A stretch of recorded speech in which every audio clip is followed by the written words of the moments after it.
All right, joined now by my friend Justin Rowan of the Chase Down podcast. He's with the Cleveland Cavaliers, as you could probably tell for the alley oop here.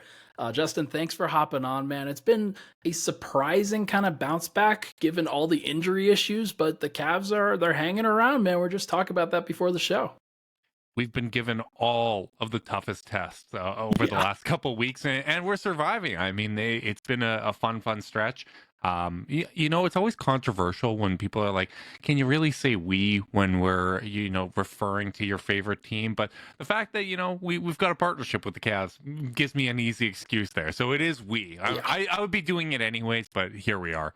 Hey, I love it. And most important thing is like you have cultivated an audience that also understands that and is also like ride or die with you on that. So that's a good way to do it. And like we Damn get right. to you get to live or die on this stuff. And I'm sure it's been stressful with some of the injuries that have come across. But hey, 21-15 record. We were just chatting about this. They're tied for fourth somehow. I didn't really expect that. Yeah, I didn't expect it either. It was funny because when we were looking at the schedule, we were looking after the that week where they played a back-to-back. Orlando and Boston on the road played a second game in Boston, and we said after that stretch, like the schedule lightens up. They've had the third toughest schedule up to that point. They had the second easiest the remainder of the way. This is when we should start to build momentum. Mobley should be back soon, and instead of that, we got Darius Garland breaking his jaw in that last Yeah. game against Boston, and then within an hour of that being announced, you had Evan Mobley, who had loose bodies removed from his knee. 6 to 8 week timeline for that. I know he's been doing some light activity. Chris Fedor had reported yesterday that Garland's going to have the wire removed from his jaw next Monday. So he hasn't been able to do any, heavy conditioning. Obviously, I would assume that he's lost some weight, not being able to eat solids for a month. So it's going to take him a little bit to get in shape. But for the most part, they've weathered the storm. And the funny thing to look back at, just as like a matter of perspective, is last year after 36 games, the Cavs were 22-14. This year they're 21-15. It's a 1-win difference with some of the worst health luck that they've had. It's wild. It's wild to see. Just going through the numbers here, Garland's missed 16 games, Mobley's missed 15, Donovan Mitchell's missed 9, Allen's missed 5. Like that's a lot of like that's your core four. That's the top guys. That's the championship vision. And I definitely think that like the only guys that have played every game for the team, it's funny, are Max Strus and George Niang, the guys that you're very excited about bringing them in and very, very needed and necessary clearly over the course of this time. But hey, 7-3 in the last 10. It's hard for me to really break down like, hey, oh, they're 20th in offensive rating. What does that mean? They're ninth in defensive rating. What does that mean? Like, it's hard for me to like fully prescribe like how much that is valuable for a team that's been this injured, but for them to be hanging around, I think is the most important factor. Just what have you seen from the guys that have played every night? Max Strus, George Niang. Yeah, so going back to what you said about the season long numbers, when the injuries were announced, we basically said, okay, this is going to be a season where we're not going to be able to evaluate the team on those season long numbers, right? Like it's just there's going to be so much context that goes into the season. Everyone's going to be able to pick and choose whatever angles they prefer. But when you look at the guys that have been there throughout the season, Max Strus, I think, comes top of the list in terms of guys that have been the most impactful from an on-off perspective. He's been the leader on the team. The shooting has kind of come and gone, but I do think some of that has been related to whether or not he's playing with a point guard. You look at the games that he's played with Darius in the lineup, and he's shooting 45% from the floor, 41% from three, and outside of that, it's been a lot worse because he's got a season average of 35% from three, but he's found ways to make impact across the board, from his rebounding, his defense, the gravity he has as a shooter. One of the unfortunate things about Garland missing time is Ty Jerome has been out with a high ankle sprain. Ricky Rubio was out for the season and now has just retired. So Yeah. Max has been playing in a situation where he's had to put the ball on the floor and hasn't got a lot of clean looks, but this recent stretch where they played Washington twice and San Antonio, finally getting some schedule relief, he was able to get some really clean looks, and the shots went in as a result. So I've been really, really impressed with their play. But I think the biggest thing over this stretch has been the play of Jarrett Allen, because, Mm. as much as we focus on Garland and Mobley being out, The first stretch right after they were announced, Donovan Mitchell was sick for 4 games, and they went 3-1 over that stretch. Going 3-1 without Garland, Mitchell, and Mobley, like that's the type of stretch that can basically save a season from a seeding standpoint. Absolutely. And I've always been impressed with Jarrett Allen. He's a workman. He is somebody who, like, no matter what the situation is, no matter how injured he might be, no matter what he's dealing with, that he just always brings the same level of physicality, energy, intensity, doing the things that a good team needs to have happen, always rolling to the rim and doing so effectively, and always protecting the rim, doing so effectively. I love what he provides, and just Jokic and against Joel Embiid, like he's working his ass off. He is absolutely grinding, and that is the most important thing in those matchups. Is you can't lose them badly, and he never does. Yeah, he's actually been like at his best when you look at these kind of premier matchups, and he was great against Wemby, really taking it to him.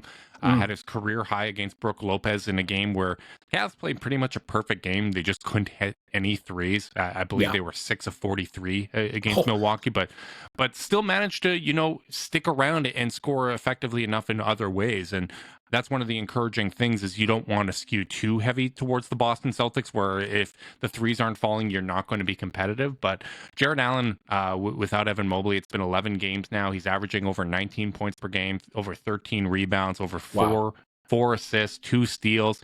He's out here playing like Frokic, and it's been a lot of fun to see, the playmaking develop for him, being able to run offense through him. And I think it's really important because when you look at last year, that core 4 together was outstanding on both ends of the court. As much as people, over-index talking about the 2 big lineup, they still had a 122 offensive rating as a starting unit. The question has always been, how do they operate when they stagger? If they do well in those minutes, that's going to make the biggest difference, because Garland and Mobley without Mitchell and Allen, that had almost a plus 12 net rating last year. If you can get the chemistry going from Donovan Mitchell and Jarrett Allen, making that lineup just as effective, it's going to help the Cavs play 48 minutes of elite basketball, which is what they're going to need to do if they want to still achieve their goals of advancing in the playoffs this year. It's interesting you bring up Allen kind of as that playmaking fulcrum, because I was going to bring up Donovan Mitchell and the career high assists that he's having right now. I know he's had to soak up some playmaking opportunities with Garland out especially, but it still seems like he's taken at least a little bit of a step forward there, a little bit more comfortable within the system.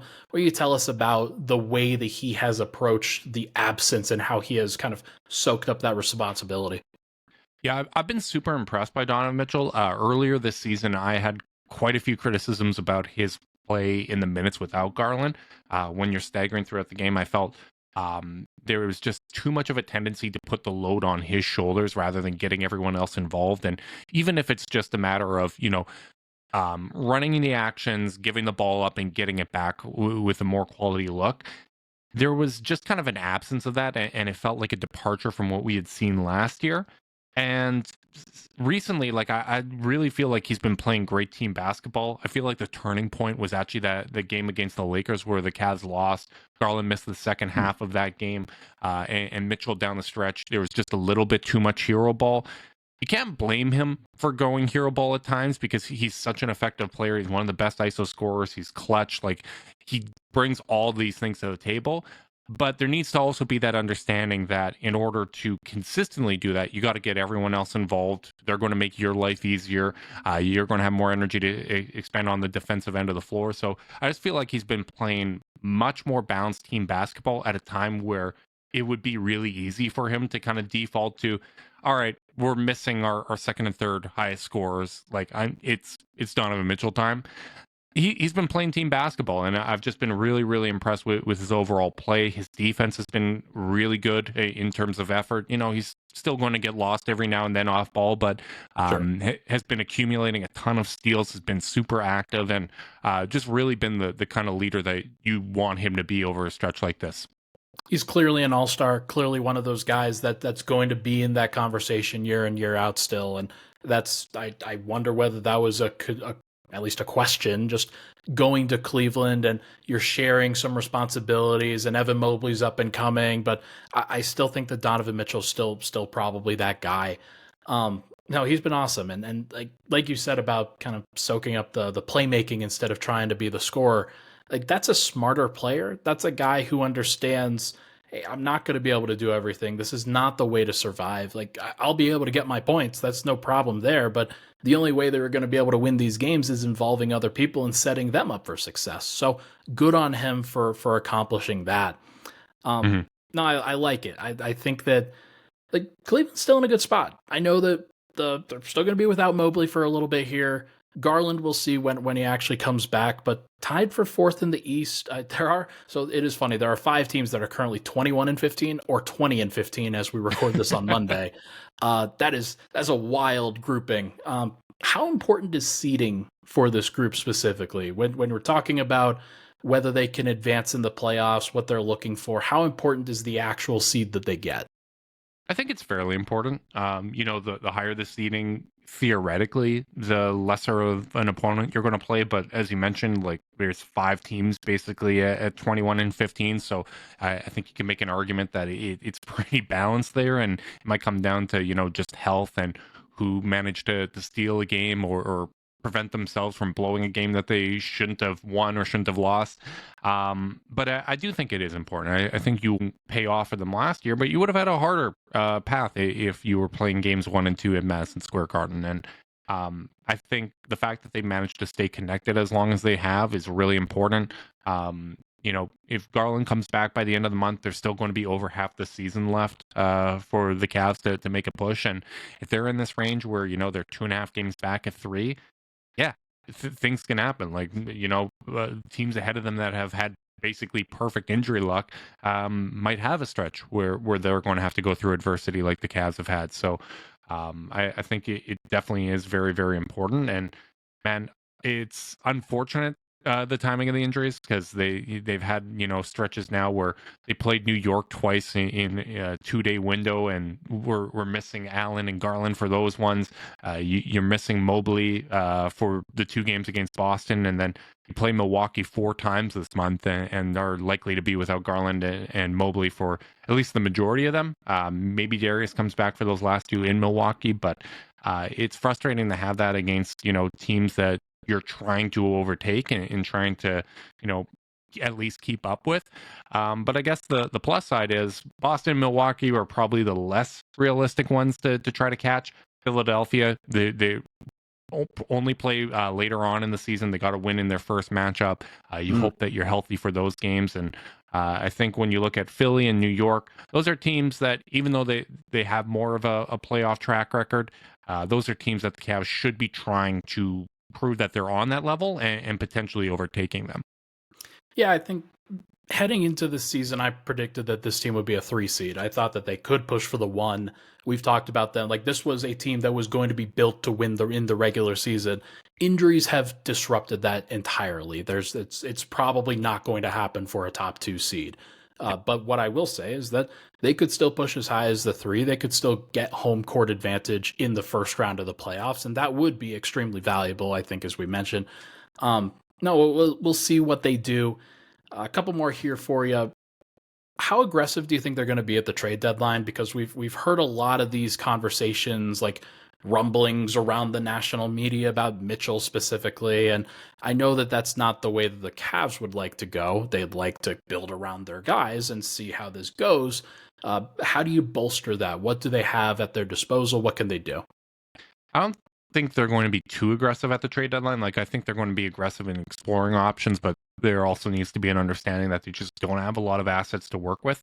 They do have a first round pick this year, but they're not eligible to trade it. I believe they could offer a swap, a future swap in a deal. They have some second round picks, but for the most part, like if I'm looking at a team need, I think it's a backup 4, whether that's a 4-3 or a 4-5 that can stretch the floor. I think that would be the biggest need, because right now, like when Dean Wade is playing well and he's playing aggressive, he's giving them what they need, but that's not a given. And he does have an injury history as well. And if Dean is either not playing at the level that they need, or he gets hurt, you're stuck with George Niang, who is helpful in some settings, and in other matchups, that's going to be really tough. Against Milwaukee, you don't want George Niang out there defending Giannis, right? So Yeah. I think that's going to be the biggest focus for them.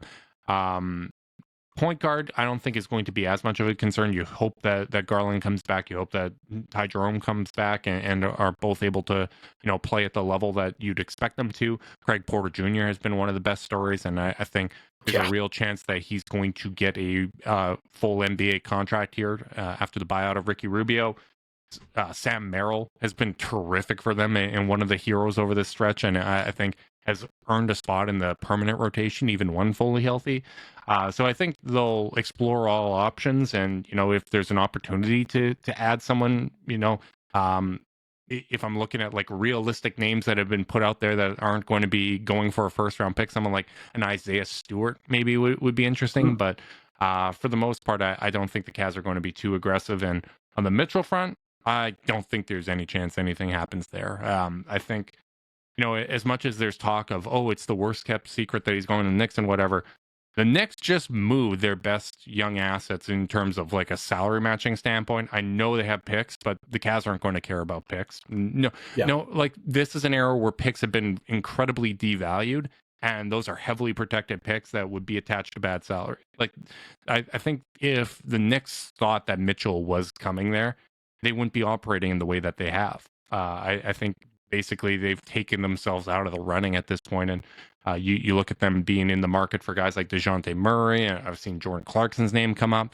Like, they wouldn't be looking at spending assets on a guard if they felt that was the case. So I think the Cavs are still in a very good position to convince Mitchell that this is the best basketball fit for him.